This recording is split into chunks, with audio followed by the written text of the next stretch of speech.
कार्तिक मास के अंतिम 5 दिन भीष्म पंचक या विष्णु पंचक के नाम से भी जाना जाता है। ये 5 दिवसीय व्रत देव उठान एकादशी के दिन से आरंभ होता है और कार्तिक पूर्णिमा पर समाप्त होता है। हरि भक्ति के विलास के अनुसार यदि कोई भक्त व्रत करने में सक्षम नहीं है तो उसे भगवान श्री कृष्ण की प्रसन्नता के लिए भीष्म पंचक व्रत में कुछ जरूर करने चाहिए। भीष्म पंचक उपवास करने से व्यक्ति को 4 चतुर्मास का उपवास का भी लाभ मिलता है। सनातन धर्म में भीष्म पंचक के 5 दिवसों को काफी मंगलकारी बताया गया है। वैसे तो कोई भी पंचक जब लगता है तो कोई भी शुभ काम नहीं किए जाते हैं, लेकिन भीष्म पंचक एक ऐसा इकलौता पंचक है जो मंगलकारी बताया गया है। ऐसा माना जाता है कि इस व्रत को करने से सभी कार्य सफल हो जाते हैं। कार्तिक महीने की शुक्ल की एकादशी से पूर्णिमा तक ये व्रत नाम से जाना जाता है। इस दिन महाभारत के मुख्य पात्र गंगा पुत्र भीष्म की पूजा की जाती है। आप जो भी कुछ इन 5 दिनों में करते हैं उसका कई 100 गुना फल प्राप्त होता है। इन 5 दिनों में अन्न का त्याग कर देना चाहिए, लेकिन जो कार्तिक महीने में अभी तक किसी ने नियम नहीं लिया है वो इस 5 दिन में नियम लेके सभी पुण्य को प्राप्त कर सकते हैं। इन 5 दिनों में आपको स्नान, दीपदान आदि का नियम ले सकते हैं। पूरे महीने का कार्तिक का फल इसमें आपको प्राप्त हो जाता है। देव उठान एकादशी के दिन से संकल्प लें, भगवान विष्णु की पूजा करनी चाहिए। 5 दिनों में आपको पंचभीखु की कथा सुननी चाहिए। 5 दिनों में आपको फलाहार का ही व्रत धारण करना चाहिए। 5 दिनों में आपको ब्रह्म मुहूर्त में स्नान करके 365 व्रतियों का दीपदान, गंगा स्नान, अन्नदान भी कर सकते हैं, जिससे आपको अत्यंत पुण्य फल की प्राप्ति होती है। आप अपने स्नान के जल में थोड़ा सा गंगा जल या आंवले का रस या आंवले का चूर्ण या थोड़े से काले तिल डालकर भी स्नान कर सकते हैं और हर हर गंगे बोलकर सभी नदियों को नाम लेकर भी स्नान कीजिए। इसके बाद भगवान सूर्य को 5 दिनों में अर्घ्य अवश्य प्रदान कीजिए। तुलसी माता की पूजा कीजिए। भीष्म पितामह को भी अर्घ्य दान करना चाहिए। ब्रह्मचर्य का पालन करें, दीपदान करें। तुलसी जी की सूखी हुई लकड़ी से भी आप दीपदान कर सकते हैं। आप चाहें तो 2 नारियल जो होता है उसके 2 हिस्सों में उसे काट लें और उनका एक दीपक बन जाएगा, उससे आप उसका दीपक का दीपदान भी कर सकते हैं, जिसमें आप 362 बत्तियाँ कच्चे तार की जो बनी होती हैं वो आप उसको बना लीजिए, या बाज़ार में भी बनी बनाई मिल जाती हैं, वो उसका दीपदान कर लिए। या फिर आप रुई की 108 बत्तियाँ बना लीजिए और उनसे भी आप दीपदान कर सकते हैं। अब ये दीपदान आपको कहाँ कहाँ रखने हैं, इन 5 दीपकों को आपको कहाँ कहाँ रखना है वो मैं आपको बताऊंगी। सबसे पहले आपको दीपदान अग्नि पुराण के मुताबिक देव मंदिर या ब्राह्मण के घर ही दीपदान करना चाहिए, जिससे आपको सब कुछ मिल जाता है। और ब्रह्म पुराण के मुताबिक मंदिरों और नदियों के किनारे जो दीपदान करते हैं उन्हें लक्ष्मी जी प्रसन्न होती हैं। तीसरा, दुर्गम जगहों पर दीपदान करने से व्यक्ति को नरक जाने से बच जाता है। चौथा, तुलसी जी की पूजा करने से सुख शांति रहती है घर में। 5वां, आप आंवले का पेड़, पीपल का पेड़, कहीं भी आप किसी भी वृक्ष के नीचे आप इसको दान करना चाहिए, ताकि आपके जीवन में सुख, समृद्धि और खुशियां हमेशा बनी रहें। अब पंचभीखु की पूजा करने के लिए आपको एक चौमुखा दीवला लेना है, जिसमें 4 बत्ती बनानी है, चारों तरफ उन्हें जलाना है।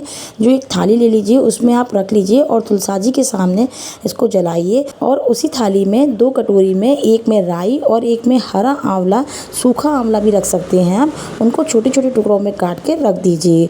दोनों ही चीज़ें हाथ में लेकर चारों तरफ उस दीपक के ऊपर घुमाना है।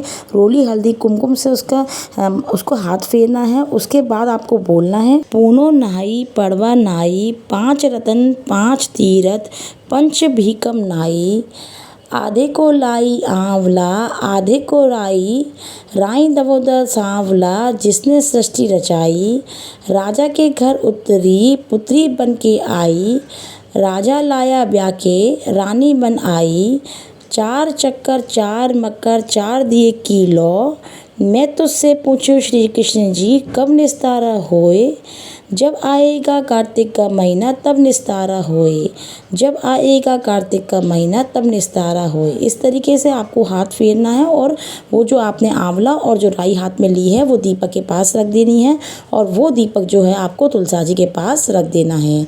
ये दीपक आपको इन 5 दिनों में कोई भी एक दिन में आप जला सकते हैं। वैसे देव उठान एकादशी पे जलाएं तो ज़्यादा अच्छा है, क्योंकि पूर्णों के दिन हम इसका उद्यापन करते हैं, इसलिए देव उठान एकादशी वाले दिन इसको जलाना चाहिए। चाहिए। इस तरह आप दीपक जलाने के बाद भीष्म पंचक की पूजा करनी चाहिए। भीष्म की पूजा के लिए ब्रह्म मुहूर्त में उठकर स्नान करें, साफ कपड़े पहने, चौकी पे भगवान कृष्ण की तस्वीर और भीष्म पितामह की तस्वीर लगाएं, या आप मूर्ति भी लगा सकते हैं। उसके वहीं पर आप एक मिट्टी का कलश स्थापित करें और उनको चंदन लगाएं, फूल अर्पित करें, फल फूल भोग लगाएं, उनका प्रसाद लगाएं, दीपक जलाएं, अखंड ज्योति जलाएं। और अखंड ज्योति ऐसी जलाएं कि 5 दिन तक वे दीपक जलते रहना चाहिए। और उसके बाद आपको ये 4 से 5 आपको कहानियाँ कहनी हैं। आप चाहें तो ये सारी कहानियाँ कह सकते हैं, उससे अधिक फल मिलता है।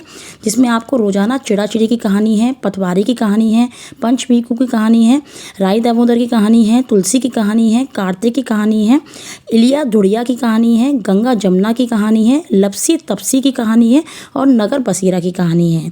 ये सभी कहानियाँ आपको इसमें कहनी है। यदि आप इनमें से कहने के सक्षम नहीं हैं तो आप 5 कहानियाँ भी कह सकते हैं। इनमें से आपको कोई कहानी आपके पास नहीं है तो आप कमेंट बॉक्स में मुझे लिख के कहिए, मैं आपको उस कहानी की भी वीडियो बना के आपको सेंड करूँगी।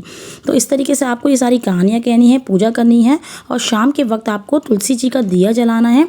आप आकाश का दिया भी जला सकते हैं, 5 दिए का दीपदान भी कर सकते हैं। इन 5 दिनों में आप जितने मंत्र जाप करेंगे उतने ही आपको लाभ प्राप्त होगा। आकाश दीप के साथ साथ आप चाहें तो कुछ दान भी कर सकते हैं, जिसमें चावल और तुलसी के पौधे को आप लगाकर मंदिर में दान कीजिए, उसका भी बहुत अच्छा फल मिलता है।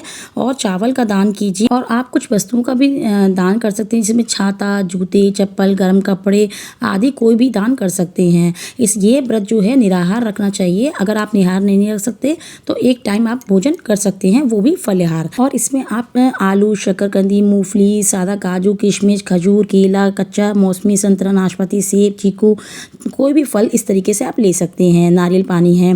पर इस श्रेणी में आप सोचें कि आप अमरूद, अनार, ककड़ी जैसे बहुत सारे जो बीजों वाले फल होते हैं वो नहीं इसमें लेने चाहिए, या दूध से बने जो भी पदार्थ होते हैं या तेल है वो इसमें नहीं लेना चाहिए। पूजा करते समय ही आपको रोज एक फूल श्री कृष्ण को चढ़ाना है। गरुड़ पुराण के अनुसार भीष्म पंचक व्रत के दिनों में भक्तगण द्वारा भगवान श्री कृष्ण के समक्ष कुछ फूल अर्पित किए जाते हैं। जैसे पहले दिन में भगवान के चरणों में कमल का फूल अर्पित किया जाता है। दूसरे दिन में भगवान की जांघ पर बिल्व पत्र को अवश्य अर्पित करना चाहिए। तीसरे दिन में भगवान की नाभि में गंध या कोई भी सुगंध अर्पित करनी चाहिए। चौथे दिन में भगवान के कंधों पर जावा का फूल अर्पित करना चाहिए और 5वें दिन में भगवान के सिर पर मालती का फूल जरूर अर्पित करना चाहिए। और जहां आप पूजा कर रहे हैं वहां भी आप दीपदान जरूर करिए। और उसके साथ में आप जो तुलसी की माला होती है वो भगवान के मंदिर में आपके विष्णु भगवान की तस्वीर है, ये विष्णु भगवान की मूर्ति है, आप उनको पहना दीजिए और 5 दिनों के लिए। और उसके बाद आप उस माला से वो अभिमंत्रित हो जाती है, इसलिए उस माला से आपको कोई भी मंत्र जाप करेंगे तो 100 गुना फल मिलेगा। आप चाहें तो उस माला को अपने गले में भी बाद में धारण कर सकते हैं। इसलिए आपको कार्तिक मास में यदि आप पूरे महीने स्नान नहीं कर सकते हैं, दान पुण्य नहीं कर सकते हैं, पूजा पाठ नहीं कर सकते हैं, तो आपको भीष्म पंचक व्रत अवश्य करना चाहिए। इससे सर्व आनंद प्राप्त होता है और अंत में मोक्ष की प्राप्ति होती है। और पूरे महीने का किया हुआ जाप इन 5 दिनों में आपको प्राप्त हो जाता है। यदि वीडियो अच्छी लगी हो तो लाइक शेयर ज़रूर कीजिएगा।